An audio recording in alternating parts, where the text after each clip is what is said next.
Hello, and welcome back.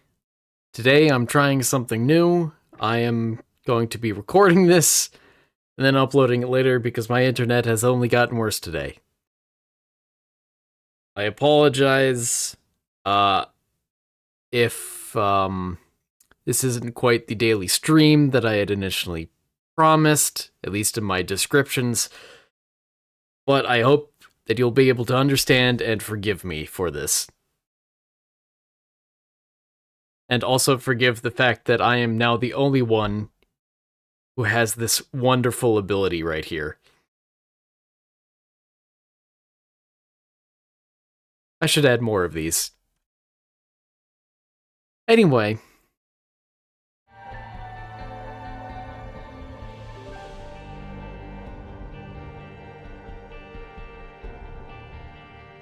There we go. I no longer need to play separate characters, and if you aren't familiar with how progress in this game works, I will basically be needing to redo a lot of the runs that I'm doing right now anyway, so it doesn't particularly matter who I play or what I do with them, so long as I continue to try and beat Mom's heart and go further. So I will be playing a lot of Cain in the hopes that I get 3 gulp pills in a single run. And today we will be talking about a breakdown of the Bible. Just a very direct look at how it's made up.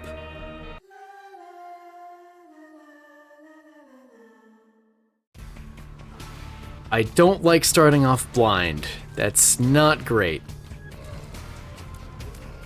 And I wish I could tie it into what I'm about to say. Maybe I'm just not smart enough to come up with something that witty.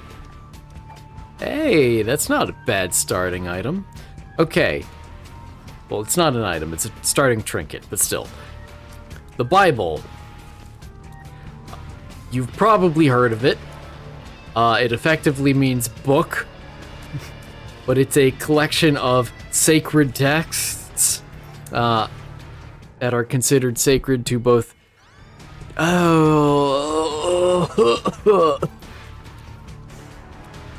Sorry. It's a collection of sacred texts that are considered sacred to Judaism and Christianity jointly. But it is certainly not a monolith. There are a bunch of variations.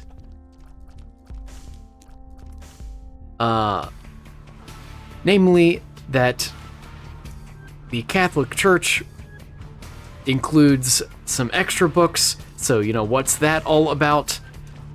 And also never forget that there is an Eastern Orthodox Church as well, even though it's just not that popular in the West here. Oh. Not to mention, there are differences between the Christian Bible and the Mikra, or Tanakh, as the Jews refer to our Old Testament.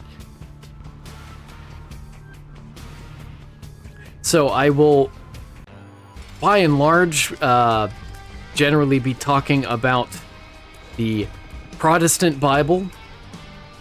When I'm not talking about it, I will make explicit references to the fact that I am not talking about it. So to start off with, the Bible, as in, again, the Protestant Bible, really, is made up of 39 books in the Old Testament and 27 in the New Testament. And if you have never opened the Bible, if you've never read the Bible, if you know really not much about it, I'll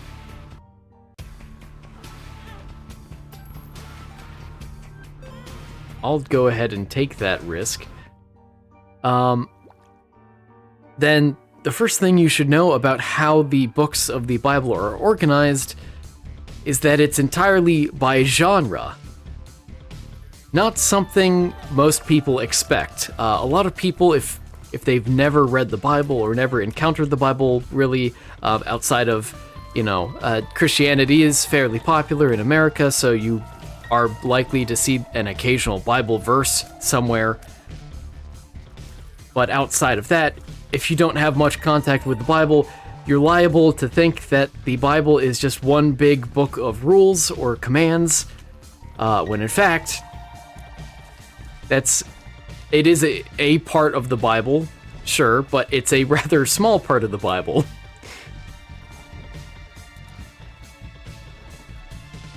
Ooh.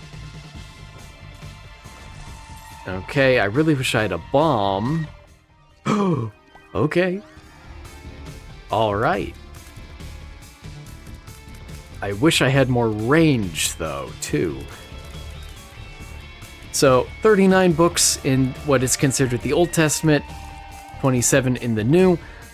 The Old Testament of the Protestant Bible is, again, equivalent to the Jewish Mikra, which is the name for... Well, I just said it, really. But another name for it is the Tanakh. Now, while the Mikra, I believe, means something along the lines of, like, a reading, the Tanakh is an abbreviation in Hebrew. Not an abbreviation, it's a, what's the term? Acronym in Hebrew. That's 3 letters long, and of course this is Hebrew, not English, which is why it doesn't really sound or look like an acronym. But it's 3 letters long, and it is, it represents, first of all, the Torah, which means instruction or law. Secondly, the Nevi'im. Oh, you gotta be kidding me. Which means prophets.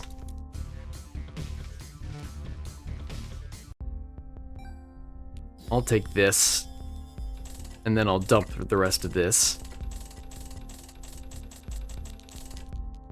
And finally, the third part is the Ketuvim, or the writings. I guess I'll do this, yeah. Okay. More money. More money means more happy for me. I wish I had a bomb, though, but that's okay. I'll just dump more of this into here. I might even get... Oh. I was hoping for a higher angel room chance. Anyway. Again, the Bible is organized by genre. So the 3 genres that I effectively listed, at least according to the Hebrew interpretation of these texts, is... Oh, that's disappointing. Firstly, the Torah, again, the law or instruction, is in reference to the first 5 books. The Nevi'im, the prophets, are in regards to all of the major and minor prophets. By the way, major and minor, the difference is simply the length, not the importance. Oh man, okay, I really need bombs. So major prophets would be like Isaiah and Jeremiah, and minor prophets would be like Amos or Malachi or similar. And then the third genre, again according to this breakdown, is the Ketuvim, which are writings. This is typically poetry. The Bible has a lot of poetry in it.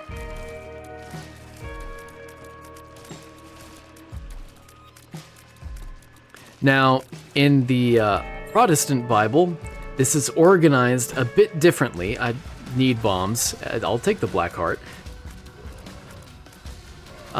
If you notice, I said that it's the instruction, then the prophets, then the writings. But as you'll find in any Protestant Bible, it's the first 5 books, the Pentateuch, same as always. And then a lot of history books. And finally, the prophets. The prophets are moved to the end of the Christian Bible, at least as within the Old Testament. I forgot to mention that the writings, the Ketuvim, also include a lot of history.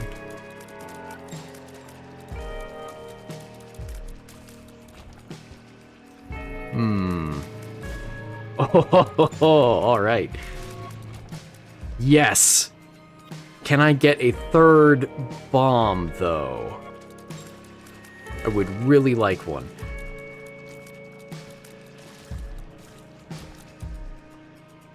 Oh, the room ended. I wondered what happened.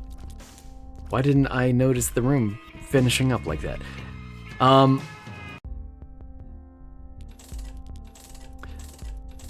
Now, these aren't the only differences between the Christian Old Testament and the Tanakh. There are a few other minor differences as well, but there's also a few differences as far as things like translation goes. Hey, all right, those are all of the bombs I could have ever wanted. The first thing to keep in... actually, yeah, I'll use a key here. The first thing to keep in mind is that the Bible is originally written in Hebrew mainly, although there is a little bit of Aramaic as well in the original text of the Old Testament. Gross, disgusting, get away from me. Secondly, in the ancient world, there was really no concept of a canon.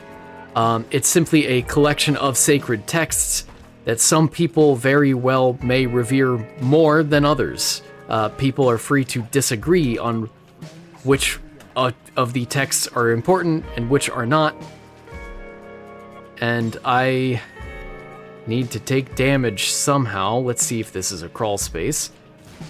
It is not. That's unfortunate.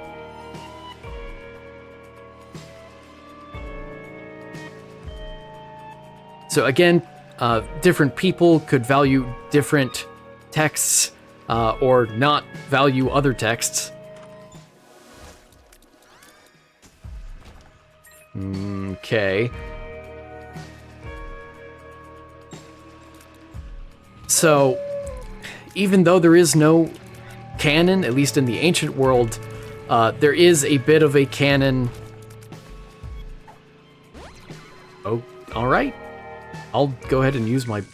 Wait, I shouldn't have done that at all. Now I don't have a bomb for... well, things might be okay still. I'm overthinking things. I'm not getting an angel room just yet.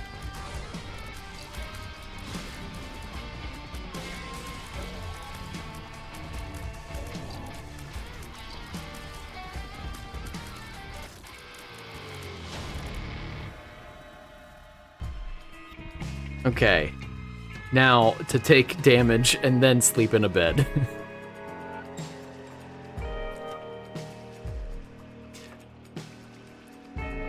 Let's see, so because there's no actual canon in the Old Testament... What? Oh, I must have spawned a heart. There we go.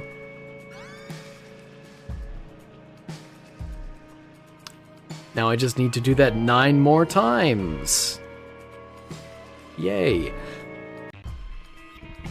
Because there's no such thing as a biblical canon, there are differences in different people groups may observe, not observe per se, but may value different books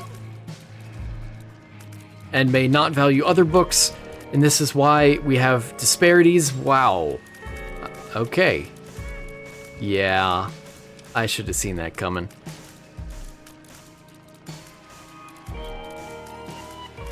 This is why we have disparities across even the content of the Bible, of the Old Testament.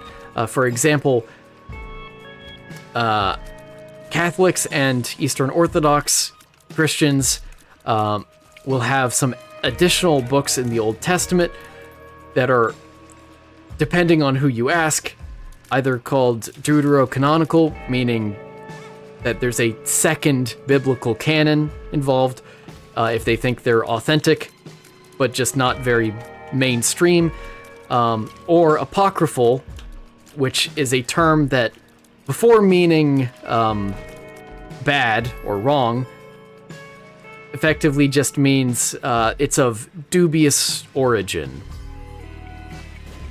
Oh, I was really hoping that would be one. Oh, well. Oh, I have the dog. I should have known. The wolf, whatever, the tooth. No matter. I don't like the way this floor is going. I think what I'm gonna do is take a bunch of intentional damage and then enter the boss challenge room and use the sun. There we go.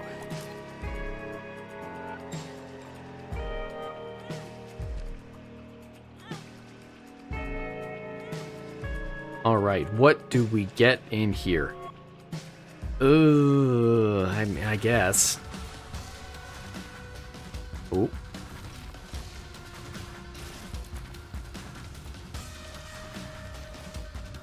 Oh, Pin died from the sun? Okay.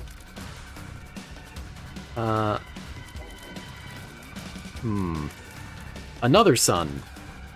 Sure, I'll use that, why not? Ancient recall. Ancient recall.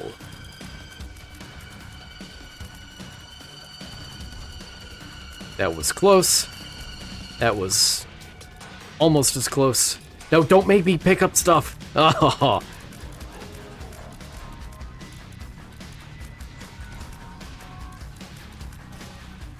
Oh man, the item room is so far away. Well, what's this guy have for me?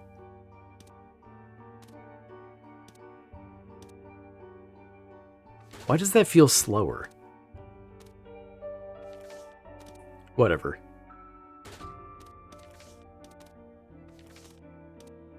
I could have donated this money.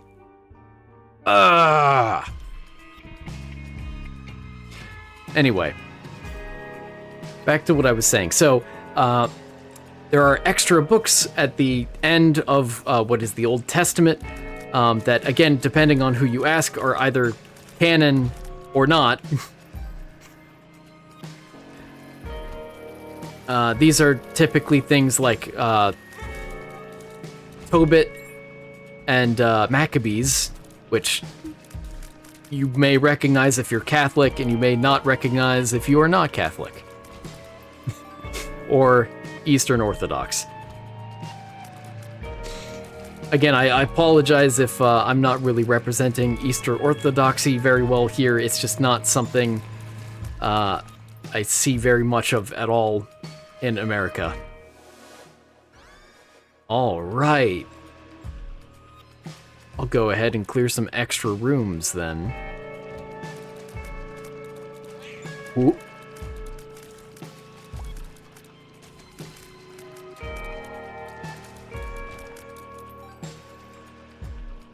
Let's see.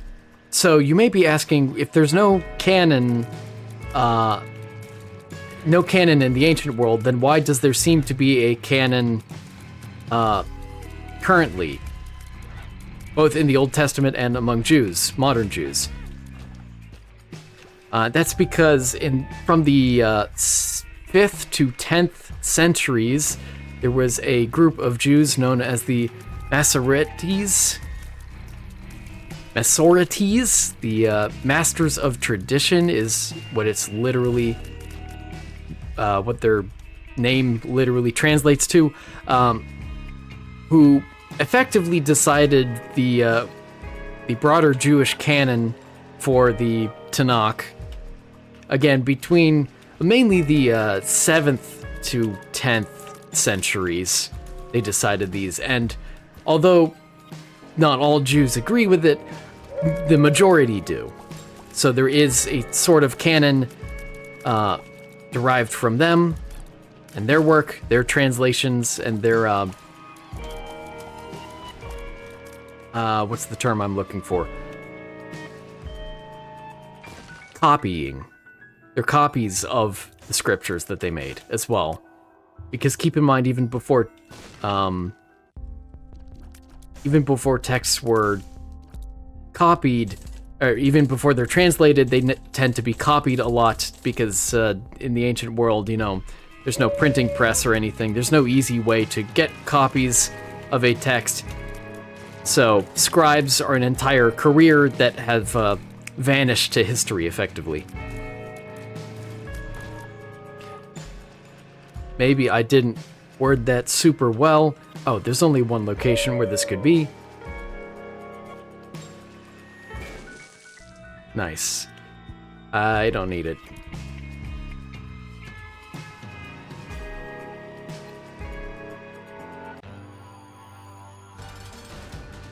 Now, looking at the differences between the Protestant... Oh, I'm not gonna get any angel rooms this run, am I?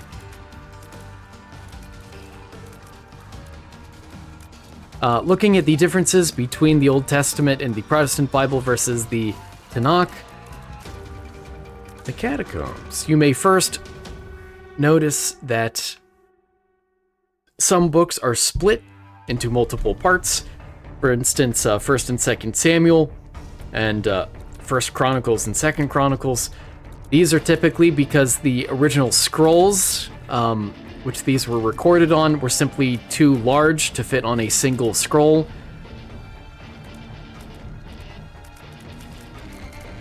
And so were divided into 2 parts for each of these books.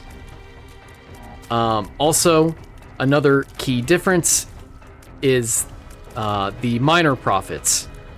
In the Tanakh, it's simply recorded as the 12, or the Book of the 12, rather. Ooh. Whereas in the Protestant Old Testament, they are separated out into 12 distinct books. I really don't like this room. Okay, I like the room a little bit more now. Never mind, I take it back. This run may just end at Mom's heart.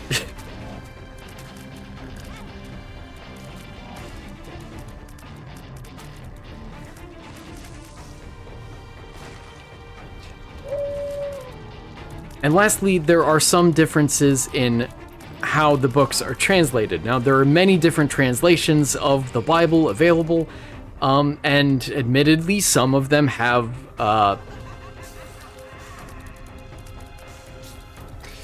what's a kind word for this?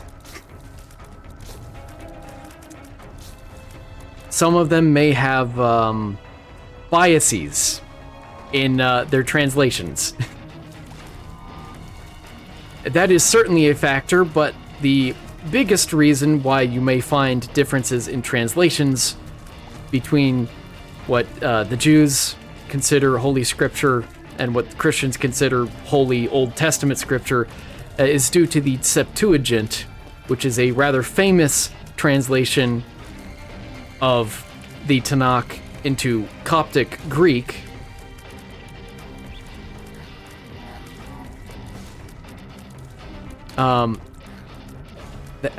Let's see, the translation was done by 70 men, hence or 70 scribes, hence the name Septuagint, which means something to the effect of, like, the 70, or translation by the 70. I forget the exact meaning, but 70 certainly appears in there. You may see the Septuagint referred to by LXX, which is the Roman number for 70, because they counted with the letters.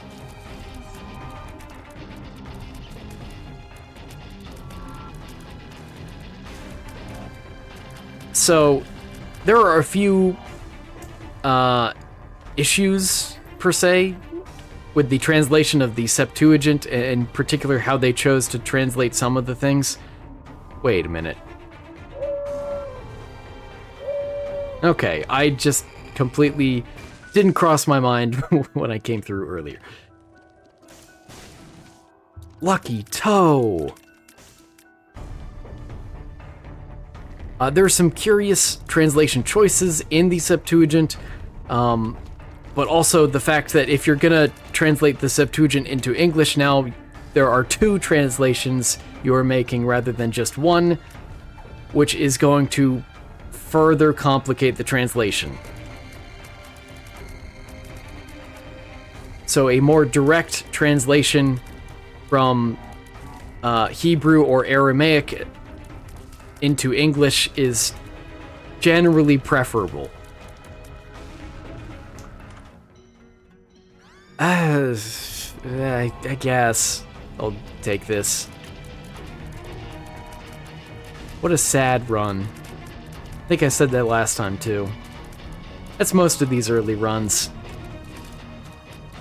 I don't like these default characters so much. They're all pretty much just the same, but with slightly different starting equipment.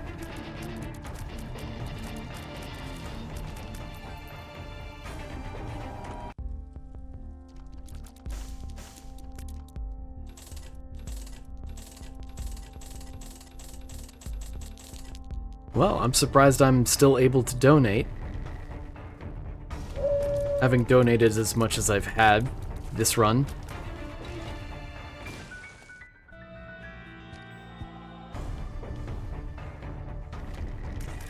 Okay. So I've talked a lot about the Old Testament, which isn't really my wheelhouse. So now let me get to the New Testament. The Old Testament, in comparison, is very well preserved throughout the millennia, and the New Testament is a hodgepodge menagerie of letters and third-hand stories, and it's really all over the place. There are many different versions of different New Testament books or letters, and some of them have occasionally... Oh, okay. Thank you, doggy. Some of them occasionally will have pretty different version histories. Whoa!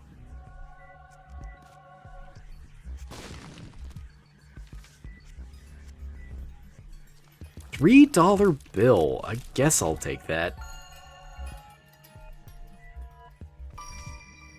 No, no, no, no.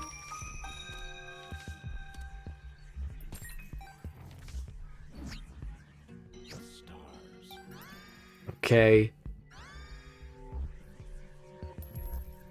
Ooh. Yeah, I'd like that. Ah! This was a mistake.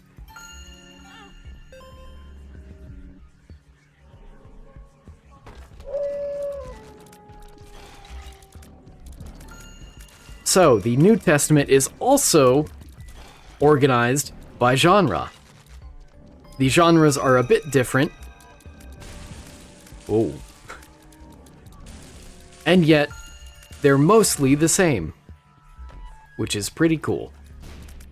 In that, there is sort of a division into history, poetry, and prophecy.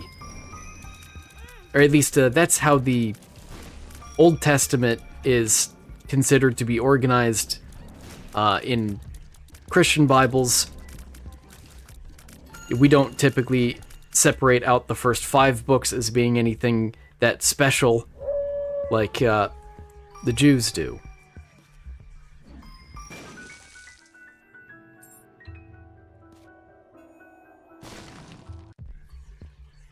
Yeah, okay, I'll take that. I want the black heart.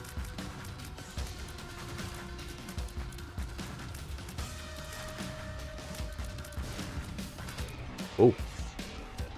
Oh. Ah, yeah.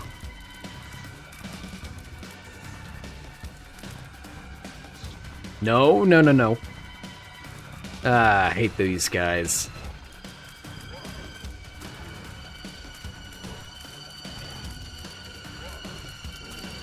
No! Oh, that was close. Oh well.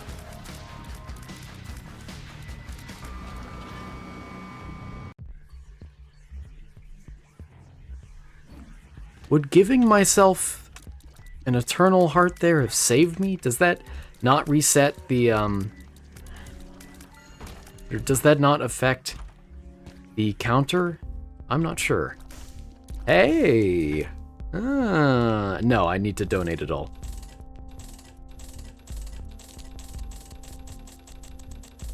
You know what I could do is, take damage and really try not to get an angel room at all until the womb 2. That would be kind of funny. And difficult, but funny. And at this point, I don't care so much about damage, and also, I get some health back.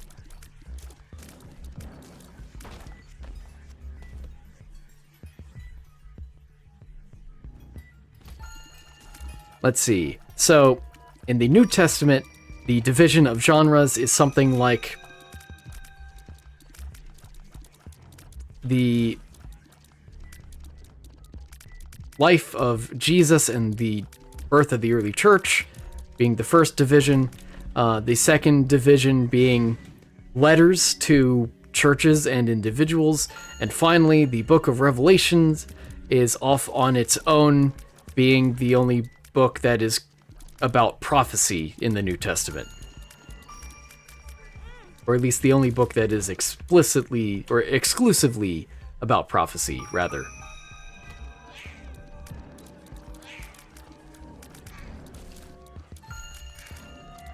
Now, the Gospels. There are 4 of them: Matthew, Mark, Luke, and John.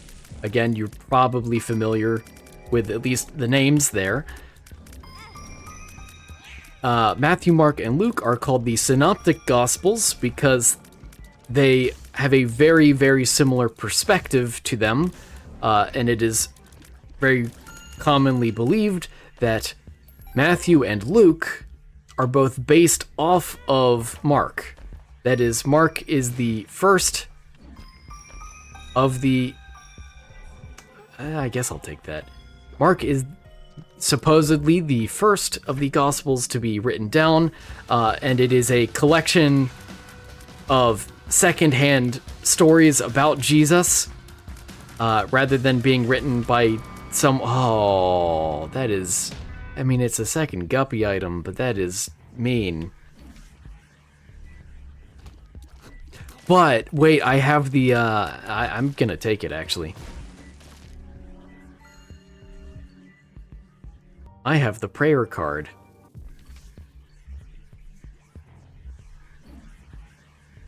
I don't think there were any batteries, were there? So, again, Mark believed to have been written first, and then Matthew and Luke used Mark as a source to compile theirs, and John is sort of off on his own a bit.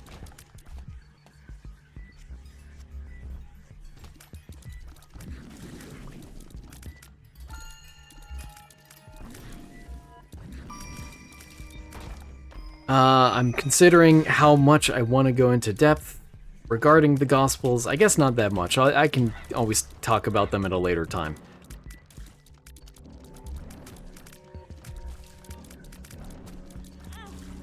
After the Gospels is the Book of Acts, that is the Acts, A-C-T-S, of the Apostles and the early church.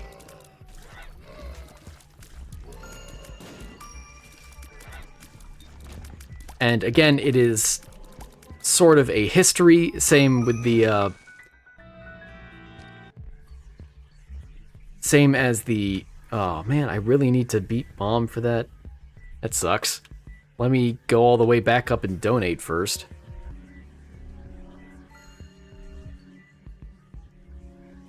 Although I could go to the arcade. Oop.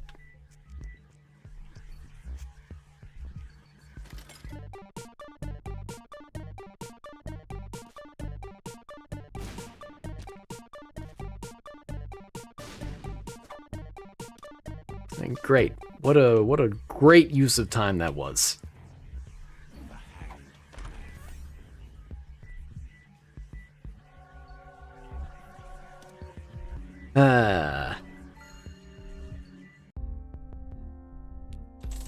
Can I donate it all? Yes, exactly all of it. With a very high luck stat, which actually works out very nicely with the $3 bill here with my random tier effects. Would be better if I had fruitcake, but this is pretty good too. Anyway, New Testament. So, the Gospels and Acts effectively make up the history genre, quote-unquote, of the New Testament, and then we have the epistles. Epistles just means letters, and most of them are written by Paul, who is a major figure in the early church, and there we go, intentionally taking damage.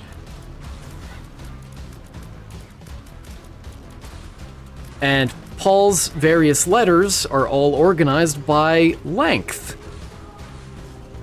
Great. Love to see that it's organized by length and not chronological order or rough chronological order as some of the Old Testament is.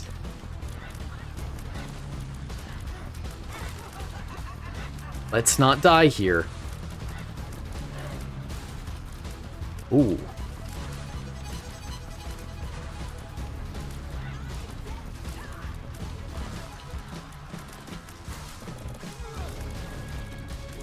Why is this so slow to beat Mom? Yeah, okay, range is fine. Okay, so Paul's letters, I believe he has 13 in total. Now,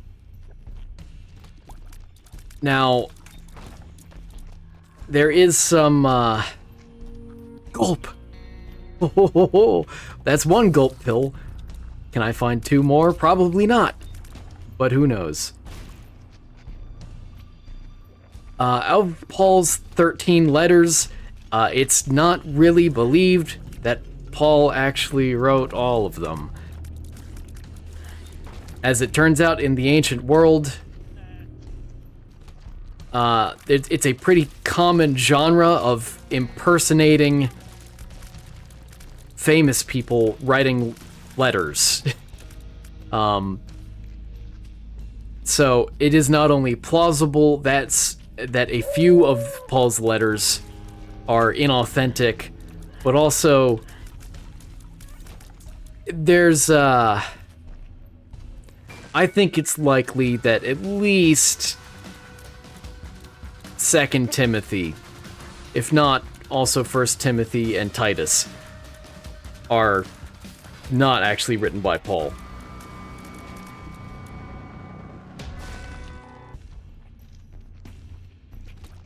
I'm sorry if that doesn't sit well with you if you are a Christian. But I would encourage you to do some research on this yourself. Look at the arguments that people make for this, and recognize that even if supposing that these letters are false, how does that impact your understanding of the Bible and of Scripture? And for me, at least, it doesn't really, because there are only a few nice things said in some of these letters.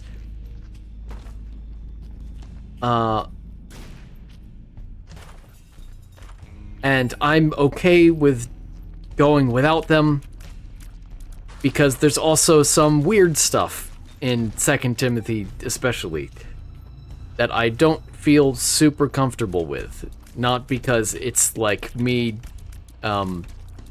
ignoring good instruction, but it's like, this really doesn't sound like Paul wrote it. This doesn't make a whole lot of sense for something that Paul supposedly wrote. I don't see where it's coming from, sort of thing, in my opinion.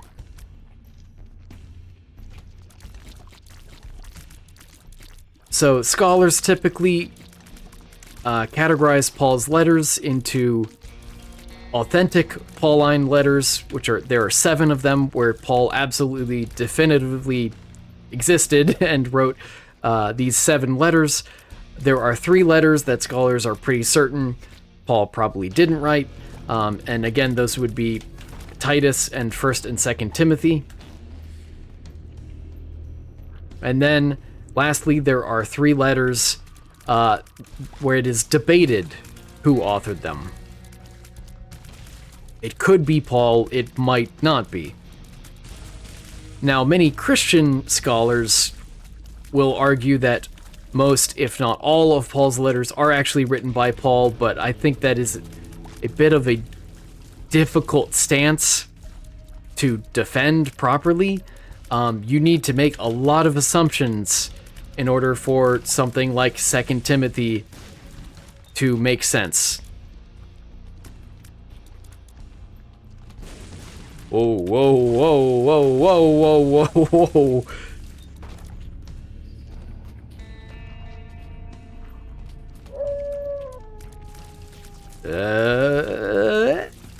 Okay, all right. So there are a few letters that Paul did not write that are also included in the New Testament, and all of the letters, whether Paul wrote them or not, are typically to churches, very early churches, regarding various instructions and advice and doctrine as well, and they're pretty good for the most part. Again, I personally see there being an issue with some of them, but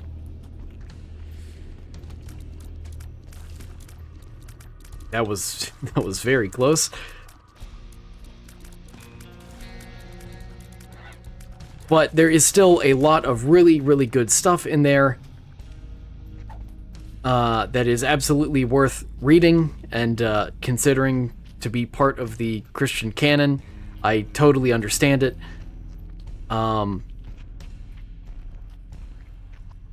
And think that it makes, a lot of what Paul wrote makes a very good addition to the teachings of Christ. Obviously, as a Christian, the teachings of Christ should be the most important part of the Bible, since, he's God in the flesh. What he had to say is probably pretty important. But, again, Paul has some pretty good theology. And, please. Yes, I actually wanted that. Now I can hopefully get to the cathedral. Hopefully.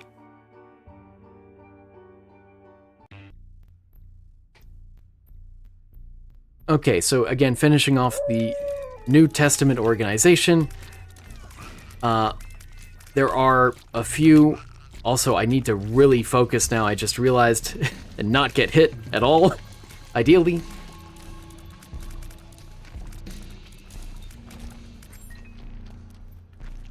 Left or right?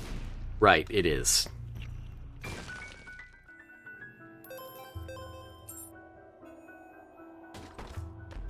I need soul hearts. Sure.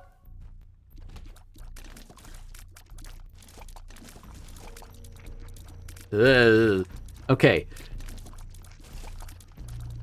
So, again, there are a few other letters that Paul did not write. Believe it or not, he's not the only author of the epistles in the New Testament. The book of Hebrews, for instance, or rather the letter to the Hebrews, is unattributed, meaning there is no author. But then there are also, letters from James and John. Peter and John, whatever. I don't know why I said James.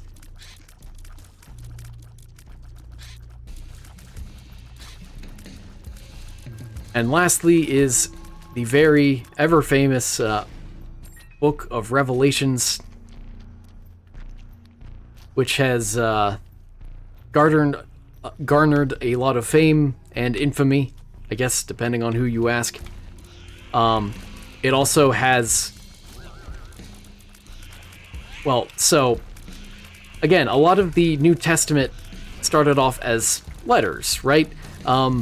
These are not things that form... that naturally suggest a canon of any kind. Because, again, the canon was sort of a later construct. Ooh, okay. Yikes. So, not only were the authors completely unaware that their letters to churches and individuals may one day turn into, you know, canon, biblical canon that people would frequently preach from.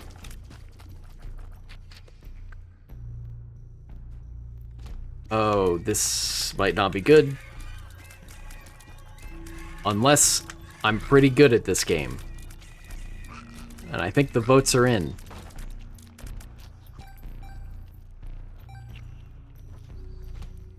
Oh, okay, this is really not good.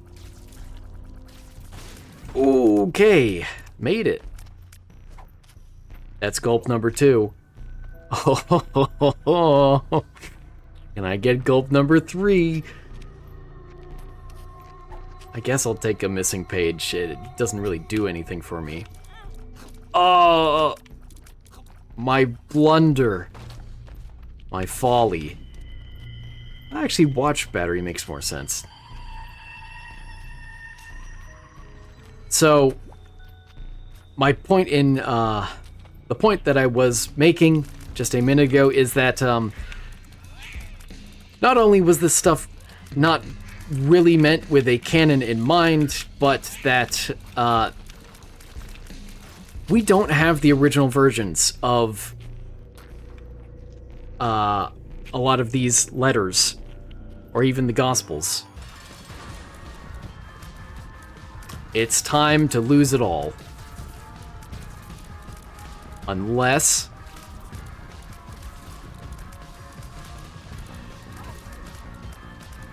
Can I get something good, please? That's okay. I don't like it. Oh. Please don't do the laser beam on my face. Are you kidding me? 51%. Oh, no. Okay, it all comes down to this. Let's see if I can find a... Ooh, either a sacrifice room or I'll just find the super secret room and hope for a gulp pill. To finish my train of thought that I've been lacking in. There are a lot of versions of some of the books of the New Testament. Not only are a lot of these versions flawed in both a very obvious literal sense because there are spelling mistakes and sometimes copying errors, but on occasion, there are also intentional changes that can be seen. Ooh, a dice room. I never have the dice rooms memorized. But, well, it shows what die it is, so... Ooh! This could be good. Those are not the pills I was looking for. Okay, it's a long shot.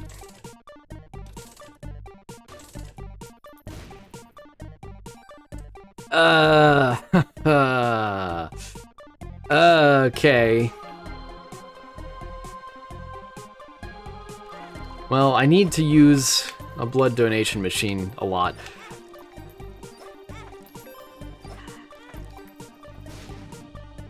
Cool. Very, very good. Love to see that. You don't ever give me pills. I say that, and he gives me a pill. That's amazing. I should do that more. The D6. Although it's a 4. The world. I don't know why I used the world. Wait. What will this roll into? Huh. Okay. Sure. Well, I'll check out the curse room, but it looks like this is the end of the run. Very unfortunate. Is this the first time that I've had a Mom's Heart run where I haven't gone further? Oh.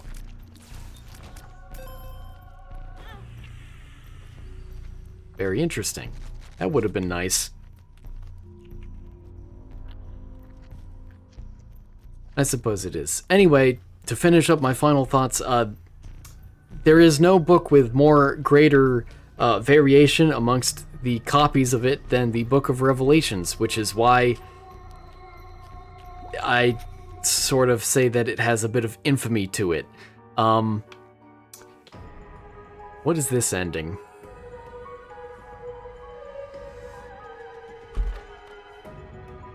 Maybe I should go back and watch the other Mom's Heart endings, since, you know, I've skipped a lot of them now. Ipecac! Ah, I see.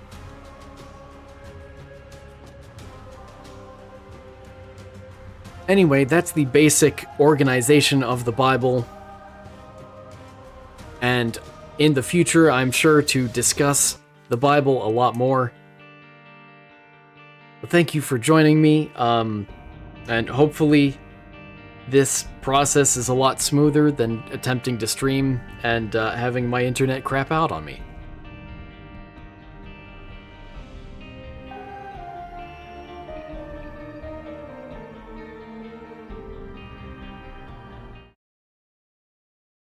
Get that welcome out of here. Alright, everyone. Thank you for watching, if you are here and exist and were watching. Have a wonderful day, and I will see you tomorrow at the same time as usual. Take care.